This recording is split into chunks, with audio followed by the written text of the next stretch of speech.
Bonjour, 12e cours de culture scientifique, deuxième partie, une histoire de la micro-informatique, Steve Jobs et Apple. Donc, bien sûr, on avait vu à la fin du dernier cours, beaucoup de gens sont venus sur ce marché de la micro-informatique, mais Apple, le modèle d'intégration du matériel et du logiciel, il maîtrise tout, Apple, et un exemple d'un système fermé pour l'utilisateur. Donc, le 9 janvier 2007, Apple Computer Inc., donc fabricant des ordinateurs, devient Apple Inc., pour refléter la diversité des produits vendus. Effectivement, ils vendent en fait peu d'ordinateurs. Siège social à Cupertino, à l'ouest des USA, dans la Silicon Valley. Donc Apple conçoit et vend des produits électroniques grand public, des ordinateurs personnels et des logiciels informatiques. Exploite 512 Apple Store dans 16 pays depuis 2001. Il emploie 154 000 collaborateurs à travers le monde. Alors, une fortune, Apple. Apple réalise 394 milliards de dollars de chiffre d'affaires et 99 milliards de dollars de bénéfices. Donc, c'est énorme. 100 milliards sur 400 milliards. La rentabilité est énorme, 25%.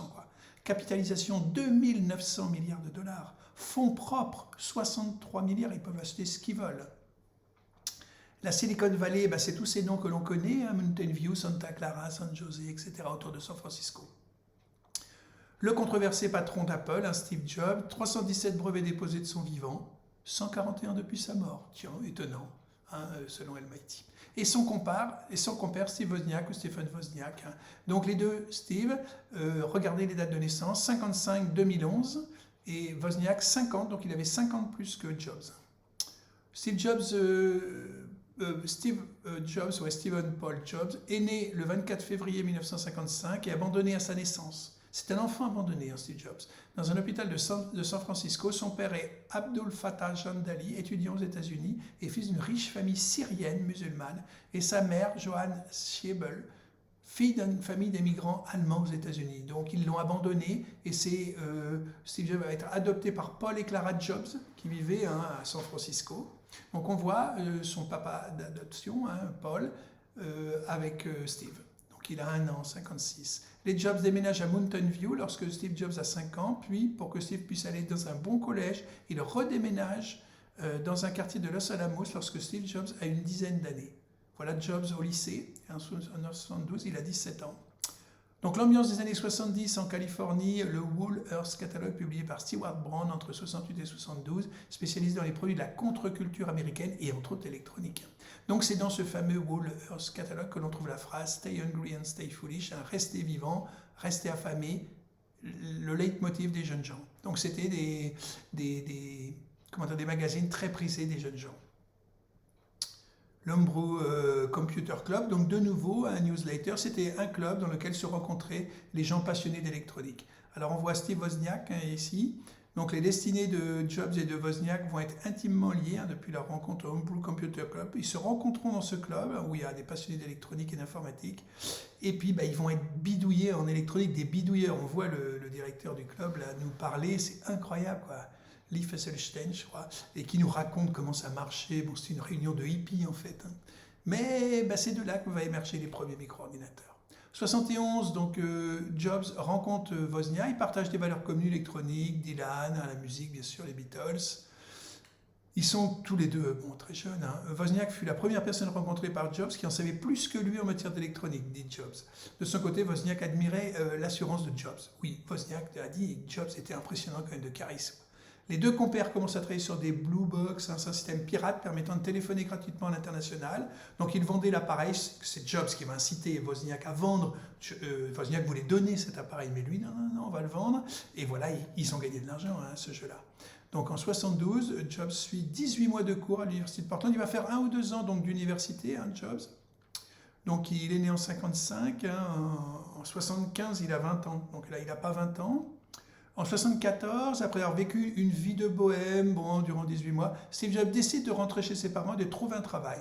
Et Jobs trouve un travail chez Atari, il est embauché par Bushnell, un PDG d'Atari, mais c'était des gens qui étaient un petit peu hippies quand même, et donc ils l'ont embauché parce qu'il était dans une apparence quand même assez étrange.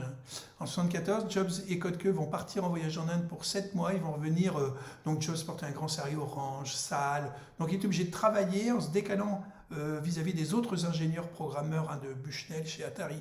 On sait qu'il travaillait la nuit, par exemple. C'est très étonnant. En 1975, Atari propose à Jobs de développer un jeu. Il fait appel à son copain Wozniak pour l'aider, le casse-brique. Donc on voit l'esprit hippie dans ce petit film, on voit Jim Warren, qui a été un des premiers organisateurs de congrès autour de la micro-informatique, où on vendait des micro-ordinateurs, donc il a gagné beaucoup d'argent, il vit dans une extrêmement belle maison, et on le voit accueillir le journaliste qui l'interroge, et il faut se déshabiller, il faut se mettre nu, on va dans la piscine, et puis on peut l'interroger, sinon non, pas d'interview. On voit en mars-avril 76, donc Jobs a 21 ans, Wozniak 26 ans, ils fabriquent leur premier ordinateur qu'ils baptisent Apple Computer, dans le garage des parents de Steve Jobs à Los Alamos, c'est très connu, ils vont en vendre quelques centaines d'exemplaires. Voilà la tête de cette machine, hein. Donc cette machine vaut extrêmement cher aujourd'hui, c'est un des premiers, et c'est Wozniak qui va faire la carte, hein, qui permet de faire fonctionner l'ordinateur. Donc on le voit, là, Wozniak et Jobs, sûrement dans un congrès, un petit rassemblement de passionnés d'informatique.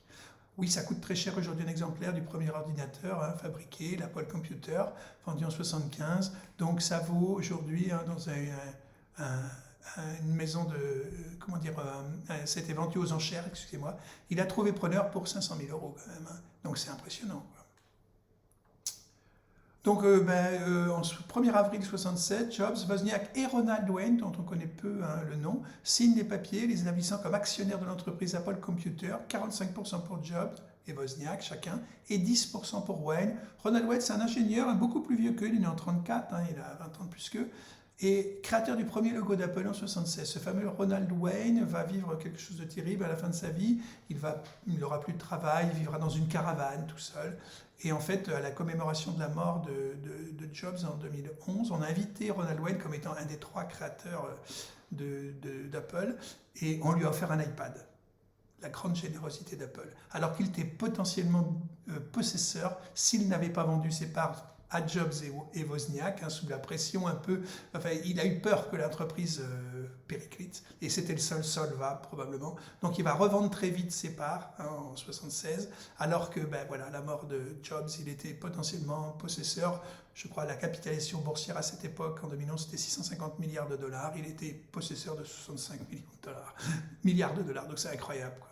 Voilà, les deux autres, pour financer l'entreprise, pour déposer, hein, à la banque les fonds, hein, pour l'entreprise, ils vont emprunter, ils vont tout vendre, enfin, etc.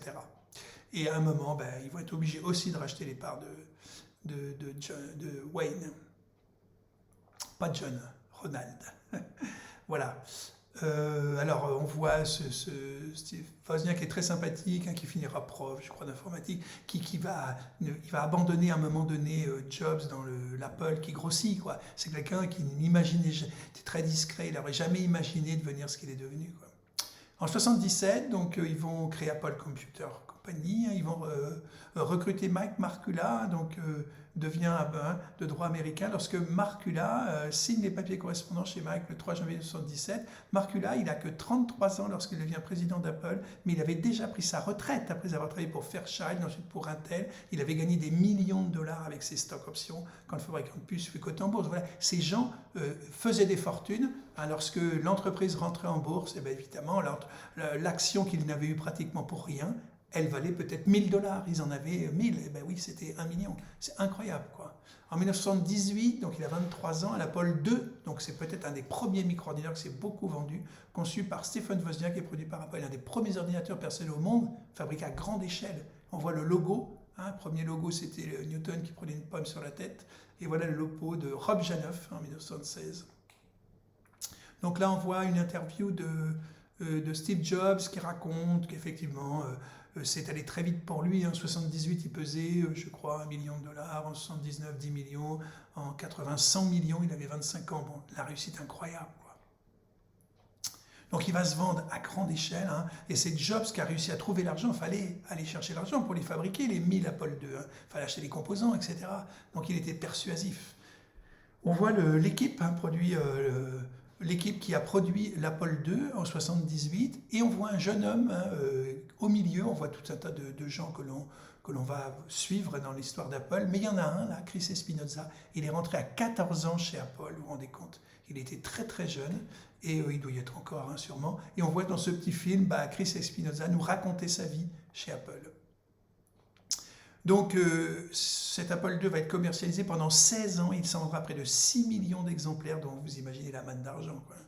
L'histoire du logo d'Apple que j'ai déjà raconté, hein, oui, on pense que ce n'est pas sur la vie de Alan Turing qu'on s'est basé pour avoir ce logo de la pomme mordue. C'était dans la biographie d'Isaacson, hein, où Jobs racontait ça. Croissance explosive au cours des années suivantes, 78-80. Et oui, l'entreprise recrute énormément et fait une fortune monstrueuse. Elle va rentrer en bourse, je crois, en 80. Donc elle est introduite en bourse. Donc Jobs devient multimillionnaire à 25 ans. Il enrichit considérablement les premiers employés, hein, les 300 dirigeants et cadres de l'entreprise. Donc l'histoire d'un premier tableur, pourquoi on dit le Apple II s'est autant vendu? C'est parce qu'il y avait un tableur. Un des premiers tableurs, hein, avant bien sûr le Excel de Microsoft. Hein. Et c'est ça qui va faire vendre l'Apple II. Mais les gens qui avaient créé ces coins tableurs, donc jouer sur les chiffres, hein, et on va être capable d'aider les experts comptables, les comptables, etc., puis monsieur tout le monde pour faire ses comptes. Et les deux créateurs qui sont là vont dire humblement qu'ils n'avaient pas déposé de brevet, qu'ils ne rêvaient pas d'être millionnaires, milliardaires. Il y en a d'autres qui l'ont fait pour eux. Comment Steve Jobs comprend l'avenir stupéfiant des interfaces graphiques? Eh bien effectivement, il va aller visiter Xerox PARC, le centre de recherche de Xerox, en 1973, et en 1973, dans ce centre de recherche que n'a pas compris l'entreprise Xerox, basée à New York, là c'était à San Francisco, il y avait une cinquantaine de chercheurs en informatique qui avaient inventé le micro-ordinateur, le réseau, l'interface graphique, enfin vraiment tout y était quoi. Et puis en fait, Steve Jobs va demander à visiter le laboratoire et va comprendre avec ses ingénieurs très vite ce qu'il faut faire. Et c'est là qu'il va créer le Macintosh. Voilà. Donc l'interface graphique développée mais popularisée par Apple. Hein. Apple et son équipe d'ingénieurs visitent le centre en 1979. Il comprend vite que Jobs répond à cette question. Hein. Il va comprendre qu'une chose, c'est l'interface graphique. Il ne va pas voir le réseau, il ne va pas voir la programmation orientée par objet, je crois. Donc, le jeune patron d'Apple cerne sur le champ le potentiel commercial de l'interface graphique couplé à l'usage d'une souris, ce qui conduit à la commercialisation de l'ordinateur Lisa en 83, qui ne marche pas bien, et du Macintosh en 84, les premiers appareils grand public à profiter de ces innovations. Hein. C'est eux. Donc, l'aventure du Macintosh de 79 à 84, 1 million d'exemplaires vendus en 87, et toujours vendus sous le nom d'iMac. Hein. MacBook Air, MacBook Pro, c'est des versions. Hein. Donc, c'est impressionnant cette équipe-là qui a travaillé. Donc, c'était quoi? L'équipe conçoit ce que tous les utilisateurs d'ordinateurs connaissent aujourd'hui, une souris, un seul bouton, vous connaissez, les menus déroulants, le glisser-déposer, le chevauchement des fenêtres, les icônes, la corbeille. Les ingénieurs d'Apple apportent ainsi des évolutions décisives au principe WYSIWYG, what you see is what you get, ce que vous voyez, ce que vous obtenez, et donc à ce qui est connu sous le nom de bureau. Le bureau, l'ordinateur que l'on connaît. Lesquels sont devenus les créateurs d'Apple? Eh bien, très riches, évidemment. Je vous remercie. Au revoir.